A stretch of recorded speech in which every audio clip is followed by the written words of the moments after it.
Hey guys, मैं हूं नेहा।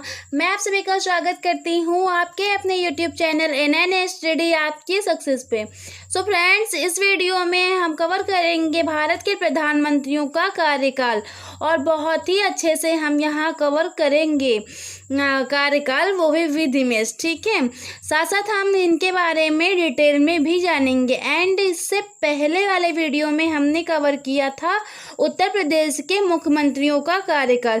अगर आपने वो वीडियो अभी तक नहीं देखी है तो जा कर के देख लीजिएगा, लिंक डिस्क्रिप्शन बॉक्स में आपको मिल जाएगी। ठीक है, एंड नेक्स्ट वीडियो में हम कवर करेंगे भारत के राष्ट्रपति का कार्यकाल। ठीक है, तो देखना ना भूलिएगा एंड वीडियो को स्किप मत कीजिएगा, वीडियो पूरी देखिएगा। चलिए फटाफट स्टार्ट करते हैं। पर स्टार्ट करने से पहले अगर आपने अभी तक चैनल को सब्सक्राइब नहीं किया है तो कर लीजिए। तो चलिए स्टार्ट करते हैं। सबसे पहले हम बात करेंगे यहाँ पे प्रधानमंत्री की। तो प्रधानमंत्री संसदीय शासन प्रणाली में प्रधानमंत्री का पद सर्वाधिक महत्वपूर्ण पद होता है, क्योंकि राष्ट्रपति केवल नाम मात्र का प्रधान होता है। शासन की वास्तविक शक्ति प्रधानमंत्री के हाथ में ही होती है। ठीक है, फिर बात करेंगे यहाँ पे प्रधानमंत्री की नियुक्ति कैसे होती है। तो संविधान के अनुच्छेद 75 फर्स्ट में कहा गया है कि प्रधानमंत्री की नियुक्ति राष्ट्रपति करेगा, किंतु राष्ट्रपति की यह शक्ति वैवाहिक की नहीं है। ठीक है, तो फिर यहाँ पे राष्ट्रपति उसी व्यक्ति को प्रधानमंत्री नियुक्त करता है जो लोकसभा में बहुमत दल का नेता होता है। यहाँ पे थोड़ा सा जानेंगे प्रधानमंत्री का कार्य क्या होता है और उसके अधिकार के बारे में जानेंगे। तो संविधान द्वारा समस्त कार्यपालिका शक्ति राष्ट्रपति में निहित की गई है, जिसका प्रयोग वह मंत्रिपरिषद की सहायता से करता है। मंत्रिपरिषद का प्रधान प्रधानमंत्री होता है, अतः व्यवहारिक रूप से प्रधानमंत्री ही भारतीय शासन प्रणाली का सर्वोच्च कार्यकारी अधिकारी होता है। पद प्राप्ति के पश्चात मंत्रिपरिषद का गठन करना प्रधानमंत्री का सबसे प्रमुख कार्य होता है। मंत्रिपरिषद का गठन प्रधानमंत्री के परामर्श पर राष्ट्रपति द्वारा किया गया है। 91वें संविधान संशोधन 2003 द्वारा मंत्रिपरिषद की सदस्य संख्या लोकसभा की कुल सदस्य संख्या का 15% नियत किया गया है। ठीक है, फिर यहाँ पे बात करेंगे मंत्रिपरिषद के गठन के पश्चात प्रधानमंत्री विभिन्न सदस्यों में विभागों का बंटवारा करता है, जिससे मंत्रिमंडल का गठन होता है। उसे मंत्रिमंडल गठन के संबंध में पूर्ण विवेकाधिकार प्राप्त होता है। मंत्रिपरिषद का अध्यक्ष यहाँ पे प्रधानमंत्री होता है। आमतौर पर प्रधानमंत्री लोकसभा का सदस्य होता है। प्रधानमंत्री अपना त्यागपत्र राष्ट्रपति को दे सकता है। संघीय मंत्रिमंडल की बैठक की अध्यक्षता प्रधानमंत्री करता है। प्रधानमंत्री पद के लिए न्यूनतम आयु 25 वर्ष होनी चाहिए।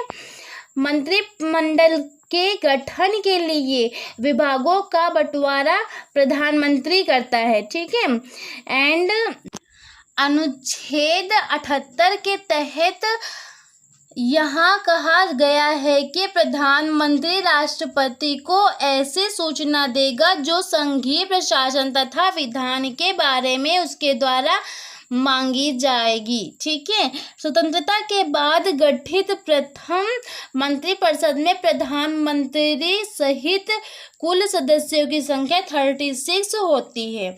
अब चलिए यहाँ पे जल्दी से स्टार्ट कर लेते हैं, देख लेते हैं यहाँ पे फर्स्ट प्रधानमंत्री कौन थे। यहाँ पे तो सबसे पहले बात करेंगे यहाँ पे हम पंडित जवाहरलाल नेहरू की। तो पंडित जवाहरलाल नेहरू का कार्यकाल था 15 अगस्त 1947 से 27 मई 1964 तक। अब इनके बारे में थोड़ा सा हम यहाँ पे जान लेंगे। तो जवाहरलाल नेहरू का जन्म 14 नवंबर 1889 में हुआ।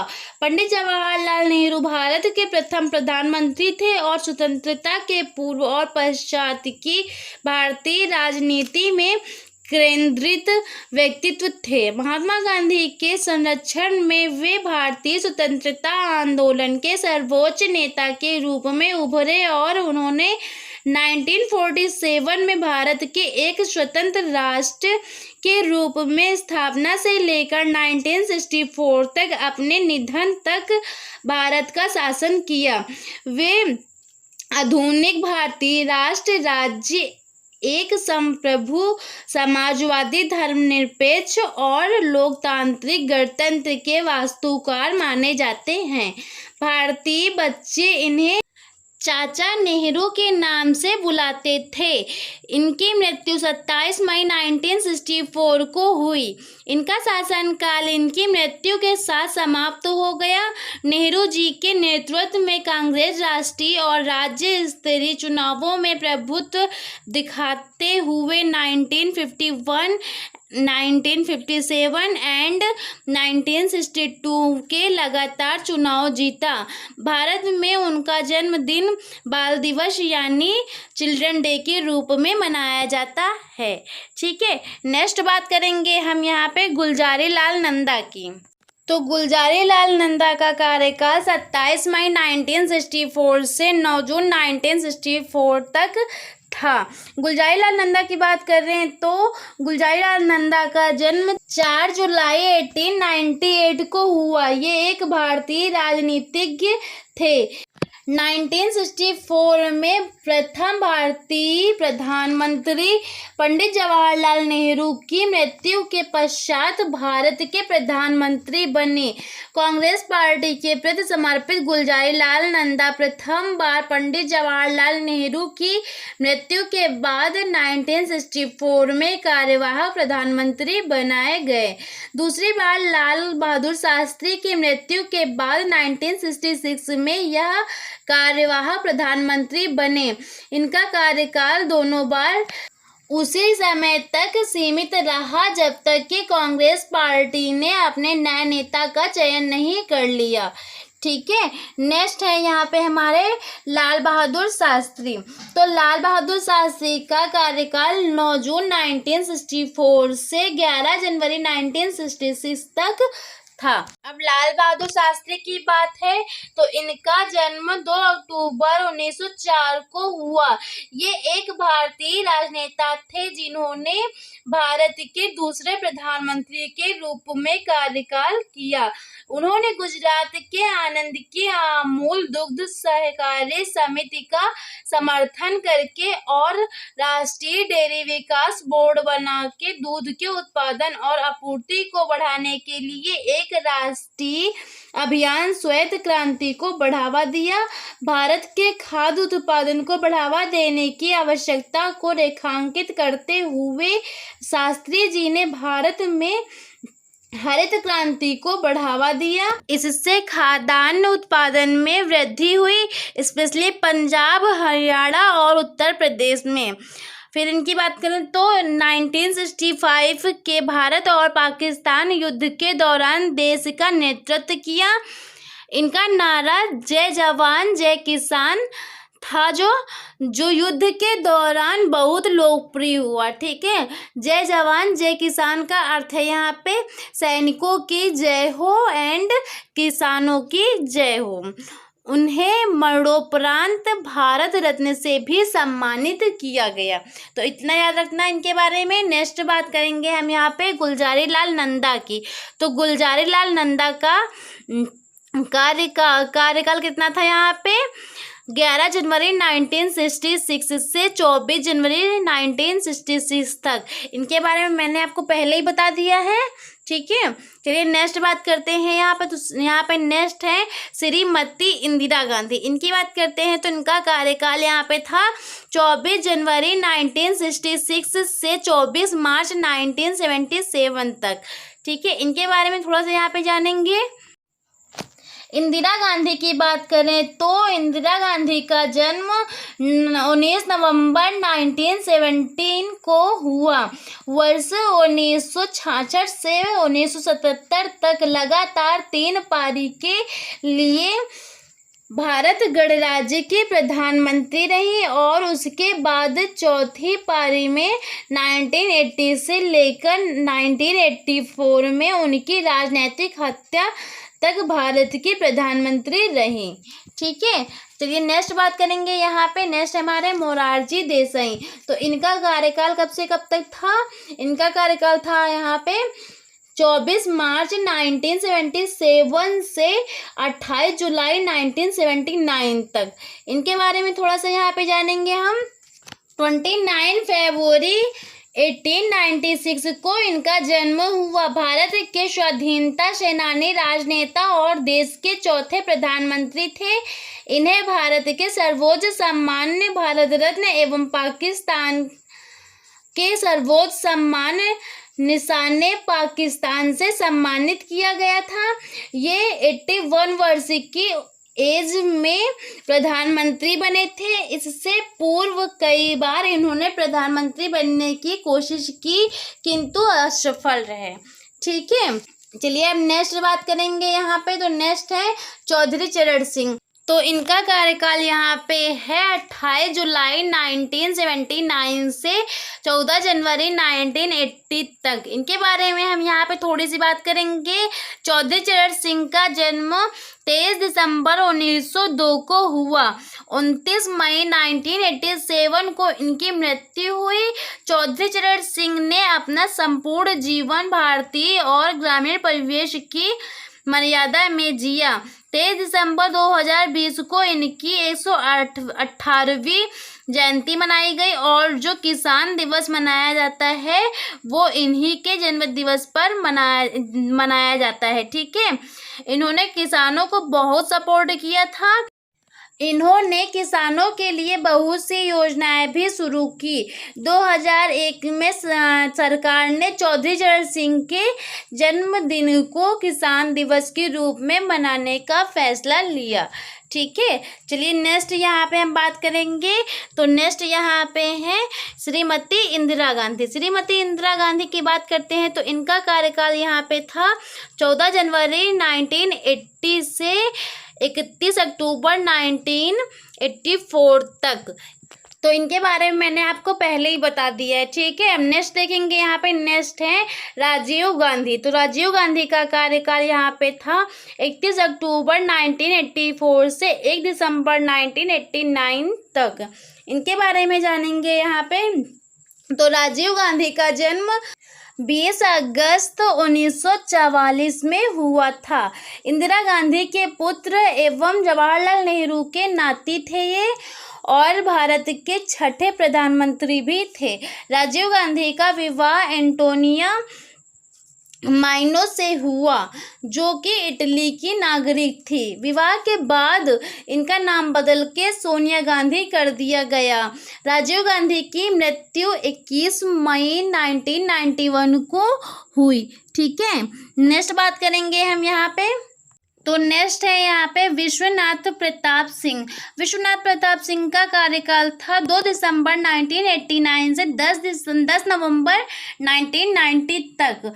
इनके बारे में जानेंगे हम यहाँ पे। तो विश्व प्रताप सिंह भारत गणराज्य के 8वें प्रधानमंत्री थे और उत्तर प्रदेश के मुख्यमंत्री रह चुके।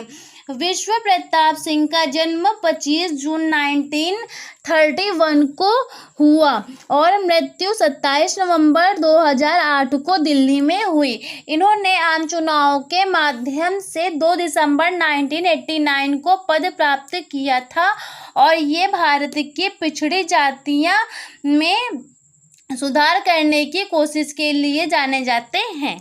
ठीक है, फिर नेक्स्ट है यहाँ पे चंद्रशेखर। तो चंद्रशेखर की बात करते हैं। इनका कार्यकाल यहाँ पे था 10 नवंबर 1990 से 21 जून 1991 तक। इनके बारे में हम यहाँ पे बात करेंगे। तो चंद्रशेखर का जन्म 1 जुलाई 1927 को हुआ। ये पहले भारतीय प्रधानमंत्री हैं जिन्होंने कभी कोई सरकारी पद नहीं संभाला।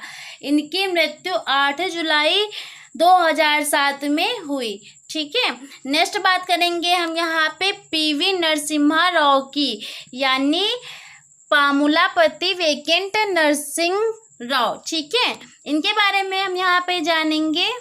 तो पीवी नरसिम्हा राव का जन्म यहाँ पे 28 जून 1921 को हुआ था। भारत के राजनेता एवं देश के 10वें प्रधानमंत्री के रूप में जाने जाते थे। ये आंध्र प्रदेश के मुख्यमंत्री भी रहे। पीवी नरसिम्हा राव ने देश की कमान काफ़ी मुश्किल समय में संभाली थी। उस समय भारत का विदेशी मुद्रा भंडार चिंताजनक स्तर तक कम हो गया था और देश का सोना तक गिरवी रखना पड़ा। उन्होंने रिजर्व बैंक के अनुभवी गवर्नर डॉक्टर मनमोहन सिंह को वित्त मंत्री बनाकर देश की आर्थिक भंवर से बाहर निकाला। ठीक है, यहाँ पे देश को आर्थिक भंवर से बाहर निकाला था। फिर नेक्स्ट बात करेंगे हम यहाँ पे तो अटल बिहारी वाजपेयी की। तो अटल बिहारी वाजपेयी का कार्यकाल यहाँ पे था 16 मई 1996 से 1 जून 1996 तक। इनके बारे में हम यहाँ पे थोड़ा सा बात करेंगे तो अटल बिहारी वाजपेयी भारत के 2 बार प्रधानमंत्री बने थे। ये हिंदी कवि, पत्रकार व एक प्रखर वक्ता थे। वे भारतीय जनसंघ के संस्थापकों में एक थे। इनकी मृत्यु 16 अगस्त 2018 को हुई। ठीक है, नेक्स्ट बात करेंगे हम यहाँ पे एच.डी. देवगौड़ा की। तो एच.डी. देवगौड़ा की बात करेंगे हम यहाँ पे। इनका कार्यकाल था 1 जून 1996 से 21 अप्रैल 1997 तक। इनके बारे में हम यहाँ पे थोड़ी सी बात करेंगे। ये भारत के 12वें नंबर के प्रधानमंत्री थे और कर्नाटक के भी मुख्यमंत्री रह चुके थे। ठीक है, नेक्स्ट बात करेंगे हम यहाँ पे इंद्र कुमार गुजराल की। ठीक है, तो इनके बारे में हम यहाँ पे थोड़ा सा जानेंगे। इंद्र कुमार का कार्यकाल था 21 अप्रैल 1997 से 19 अप्रैल 1998 तक। इनके बारे में हम थोड़ा सा जानेंगे यहाँ पे। तो इंद्र कुमार की बात करेंगे यहाँ पे तो भारतीय स्वतंत्रता संग्राम में सक्रिय रूप से भाग लिया था इन्होंने और भारत छोड़ो आंदोलन के दौरान वे जेल भी गए। भारत के प्रधानमंत्री बनने से पहले इन्होंने केंद्रीय मंत्रिमंडल में विभिन्न पदों पर काम किया। इन्होंने BBC की हिंदी सेवा में एक पत्रकार के रूप में भी काम किया था। ठीक है, नेक्स्ट बात करेंगे हम यहाँ पे अटल बिहारी वाजपेयी की। तो अटल बिहारी वाजपेयी का कार्यकाल यहाँ पे था 19 मार्च 1998 से 13 अक्टूबर 1999 तक। इनके बारे में हम पहले बात कर चुके हैं। फिर दोबारा इन्हीं का कार्यकाल फिर से आया था। अटल बिहारी वाजपेयी का कार्यकाल यहाँ पे था 31 अक्टूबर 1999 से 22 मई 2004 तक। ठीक है, नेक्स्ट बात करेंगे हम यहाँ पे डॉक्टर मनमोहन सिंह की। तो डॉक्टर मनमोहन सिंह का कार्यकाल यहाँ पे था 22 मई 2004 से 26 मई 2014 तक। तो यहाँ पे मनमोहन सिंह की बात है तो ये भारत के प्रधानमंत्री के साथ साथ एक अर्थशास्त्री भी थे। ये भारत के पहले ऐसे प्रधानमंत्री बन गए हैं जिन्होंने 5 वर्षों का कार्यकाल सफलतापूर्वक कंप्लीट करने के बाद लगातार दूसरी बार प्रधानमंत्री बनने का अवसर प्राप्त हुआ था इन्हें। ठीक है, फिर नेक्स्ट यहाँ पे हमारे आ जाते हैं श्री नरेंद्र दामोदर दास मोदी। ठीक है, तो इनका कार्यकाल यहाँ पे चला था 26 मई 2014 से अभी तक ये कंटिन्यू है। ठीक है, इनके बारे में हम यहाँ पे थोड़ी सी बात करेंगे। तो 17 सितंबर 1950 को इनका जन्म हुआ था। 26 मई 2014 से लगातार दूसरी बार भारत के प्रधानमंत्री बने हैं।